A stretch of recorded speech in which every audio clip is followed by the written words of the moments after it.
आम बजट का देश के सभी वर्गों को काफी समय से इंतजार था। सरकार भी लोकसभा चुनाव से पहले इस आम बजट से लोगों को खुश करना चाह रही थी। तो इस आम बजट की 10 बड़ी घोषणाएं क्या रही? पहला, इनकम टैक्स।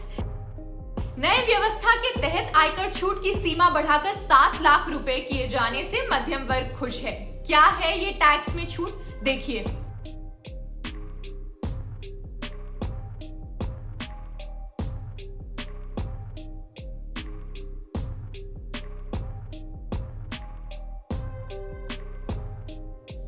₹3 करोड़ के टर्नओवर वाले माइक्रो उद्योग को कर में छूट। केंद्रीय वित्त मंत्री निर्मला सीतारमण ने कहा कि 3 करोड़ रुपए के टर्नओवर वाले माइक्रो उद्योग को कर में छूट दी जाएगी। एकलव्य मॉडल। वित्त मंत्री ने ऐलान किया कि सरकार एकलव्य मॉडल आवासीय स्कूलों के लिए 38,000 शिक्षकों की भर्ती करेगी। वित्त मंत्री ने बताया कि अगले 3 सालों में 740 एकलव्य मॉडल आवासीय विद्यालयों के लिए 38,000 शिक्षकों की भर्ती की जाएगी। इससे रोजगार के अवसर भी बढ़ेंगे, वहीं बच्चों की शिक्षा व्यवस्था भी बेहतर होगी। वित्त मंत्री निर्मला सीतारमण ने कहा कि युवाओं और बच्चों के लिए डिजिटल लाइब्रेरी भी खोली जाएंगी। अच्छी पुस्तकें उपलब्ध कराने के लिए राष्ट्रीय डिजिटल पुस्तकालय गठित किया जाएगा। युवाओं के लिए बड़ा फैसला। 157 नर्सिंग कॉलेजों का तोहफा।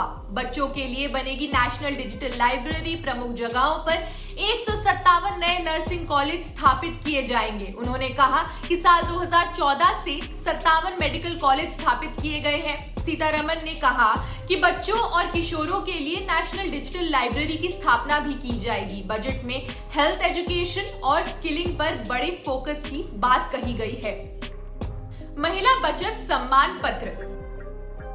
बजट में महिला बचत सम्मान पत्र लाया गया है। ये महिला सम्मान सेविंग सर्टिफिकेट 2 साल के लिए साल 2025 तक होगा। ये एक one time new saving scheme है जिससे महिलाओं को फायदा होने के अनुमान है। किसानों को भी प्रोत्साहित किया जा सकेगा। केंद्र सरकार 2200 करोड़ रुपए का आत्मनिर्भर स्वच्छ संयंत्रण कार्यक्रम शुरू करेगी। वित्त मंत्री ने कहा कि इस कार्यक्रम के तहत कृषि के लिए ओपन सोर्स के तौर पर डिजिटल पब्लिक इंफ्रास्ट्रक्चर बनाया जाएगा। इससे आम लोगों को भी फायदा मिल सकेगा।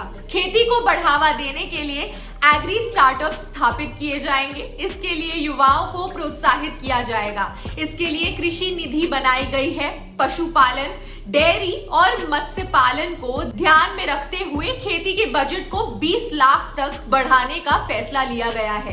किसानों की मदद के लिए राष्ट्रीय मिलेट संस्थान का गठन किया जाएगा। बाजरा, सामा और कोदो जैसे मोटे अनाज को बढ़ावा देने के लिए श्री अन्न योजना भी शुरू की जाएगी और इसके अलावा कृषि क्षेत्र के लिए स्टोर क्षमता को भी बढ़ाया जाएगा। क्षेत्रों में कृषि स्टार्टअप इकाइयों के लिए एक कृषि कोष भी स्थापित किया जाएगा। वित्त मंत्री ने आगे कहा कि अतिरिक्त लंबे स्टेपल वाले कॉपस की उपज बढ़ाने के लिए सरकार एक क्लस्टर आधारित नजरिया अपनाएगी। बुजुर्गों ने पीएम मोदी से कई मांगे की। बजट में सीनियर सिटीजन्स को भी मिल सकते हैं छूट, ऐसा कहा जा रहा था। तो कोरोना से पहले सीनियर सिटीजन को रेलवे टिकट पर मिलने वाली छूट को फिर से शुरू करने की मांग तेज होने लगी। हालांकि किराए में छूट की मांग पर रेल मंत्री अश्विनी वैष्णव ने पिछले दिनों कहा था कि रेलवे की तरफ से पहले ही 55% की सब्सिडी दी जा रही है। अब रेलवे सेक्टर के लिए 2.40 लाख करोड़ का बजट आवंटित किया गया है। नई योजनाओं के लिए 75,000 करोड़ का ऐलान। इसके अलावा बाजार, कृषि उद्योग और स्टार्टअप्स को बढ़ावा देने के प्रयास किए जाएंगे। वित्त मंत्री ने कहा कि आत्मनिर्भर क्लीन प्लांट प्रोग्राम से रोग मुक्त गुणवत्ता वाले प्लांटिंग मटेरियल मिलेंगे। इससे 2200 करोड़ रुपए खर्च किए जाएंगे। एमएसएमई पर सरकार का खास फोकस। एमएसएमई यानी micro small and medium enterprises देश में छोटे उद्योगों को बढ़ावा देने तथा उनकी आर्थिक रूप से मदद करने के लिए भारत सरकार ने सूक्ष्म, लघु एवं मध्यम उद्योग मंत्रालय बनाया।